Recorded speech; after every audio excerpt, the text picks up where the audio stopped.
On the night of December 7, 2000, Trevor Deeley headed to his office's festive Christmas party at a nearby nightclub close to the Bank of Ireland in Dublin. Working in the IT department for about a year, Trevor left the party around 3:30 a.m., only to find himself stranded due to a massive taxi driver strike. His sole option was to walk home through a sketchy area known for crime and gang activities. Despite the risks, he decided to make a quick stop at his office to pick up his umbrella before embarking on the 20-minute journey home in the rain. Interestingly, the bank's CCTV footage captured a mysterious man dressed in black lurking behind a pillar for almost half an hour before Trevor's arrival. As Trevor approached, the man in black seemed to make a call on his cell phone, coinciding with a phone call Trevor made to a co-worker at the bank.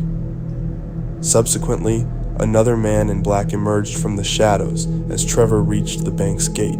They exchanged words, appearing unfamiliar to each other, before Trevor entered the premises without displaying any signs of fear. After sharing a cup of tea and engaging in a light conversation with a co-worker, Trevor briefly logged onto his work computer before exiting the bank around 4 a.m. The CCTV footage captured Trevor stepping outside, opening his umbrella, and starting his journey homeward.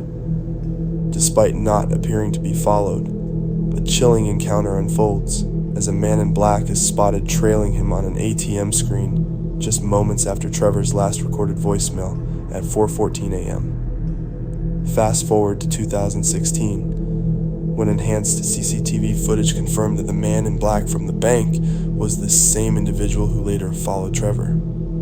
This marked the final sighting of Trevor alive.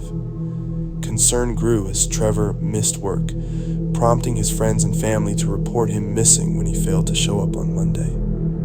Despite their proactive efforts, a delay in obtaining crucial CCTV footage hindered the early stages of the search. Numerous theories have emerged over the years regarding Trevor's disappearance, including speculations of intoxication leading to a tragic accident.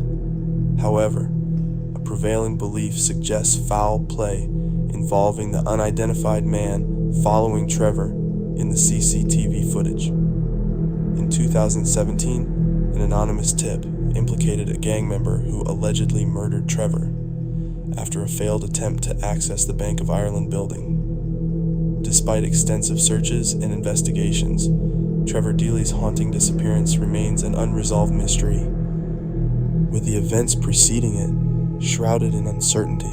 On November 28, 2012, Emma Philippoff vanished under mysterious circumstances in Victoria, British Columbia.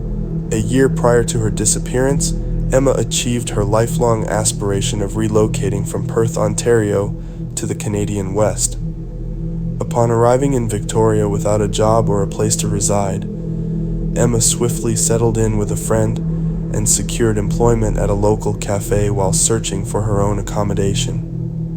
Initially, things appeared to be going smoothly for Emma, but as winter approached, her demeanor shifted, becoming increasingly withdrawn and displaying peculiar behaviors as recounted by her roommate. Emma engaged in obsessive-compulsive rituals, exhibited erratic behaviors, and seemed to experience manic episodes. Several months after arriving in Victoria, Emma abruptly left her friend's residence, quit her cafe job, and began living transiently, staying at various locations such as hotels, campsites in the woods, and boats in Victoria's harbor.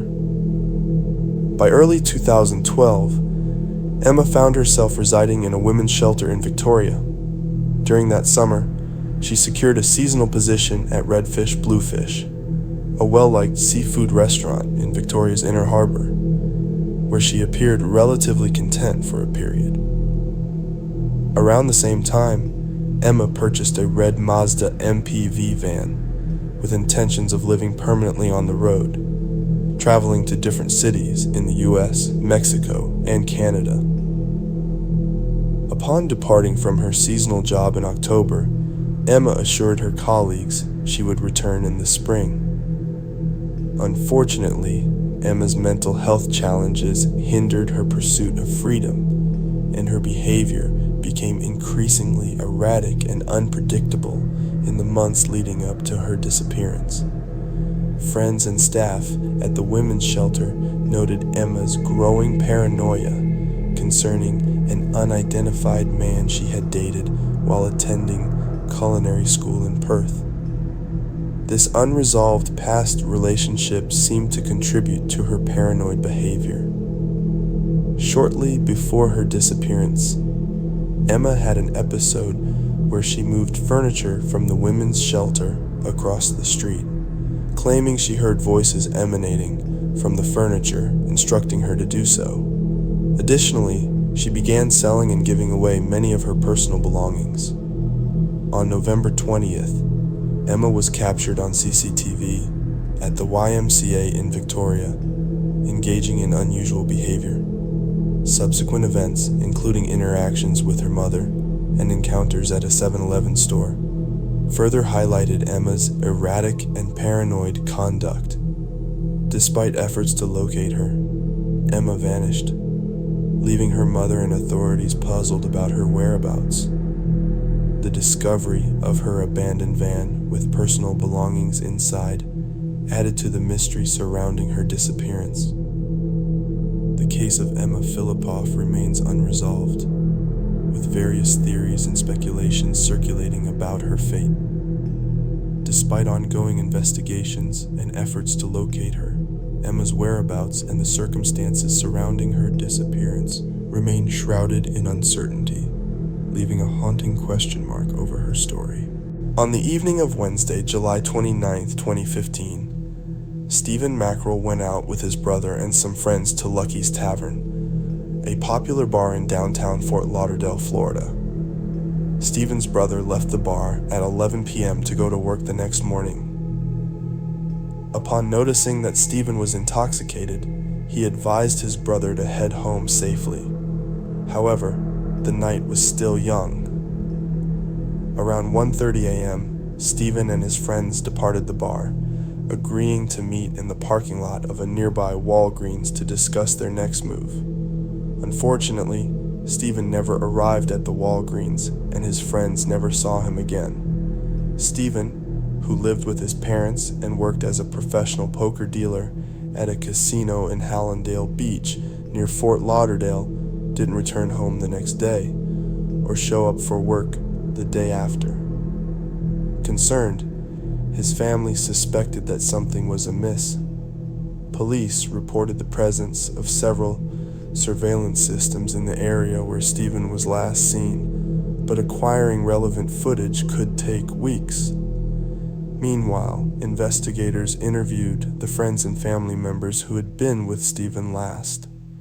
Initially, authorities suspected that Stephen may have been involved in an accident due to his intoxicated state. Searches were conducted in various lakes and ponds, but no significant findings emerged. The investigation grew more complex when it was discovered that Stephen's phone had died at the bar and remained off since that night, making it impossible for police to track him using his phone. At the time of his disappearance, Stephen, 25, had a 1-year-old daughter and a long-term girlfriend. His loved ones claimed that he was not the type to vanish without explanation.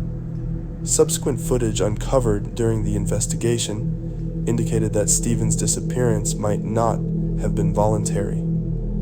2 weeks after Stephen was last seen, police found that he had used his credit card at a gas station in Pompano Beach an hour after leaving the bar. This detour was puzzling, as it was a 15-mile drive from the bar to the gas station. Surveillance footage from the gas station showed Stephen appearing intoxicated as he shopped for snacks. He engaged in a brief conversation with 2 young women there.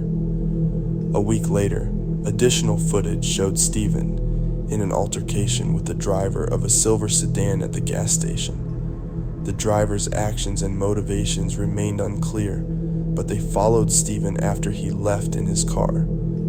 This encounter marked the last time Stephen was seen alive. Despite extensive efforts, including searches of bodies of water and surrounding areas, Stephen's car has never been located. As of 2023, detectives and investigators remain unsure whether Stephen was involved in an accident or if something more sinister occurred.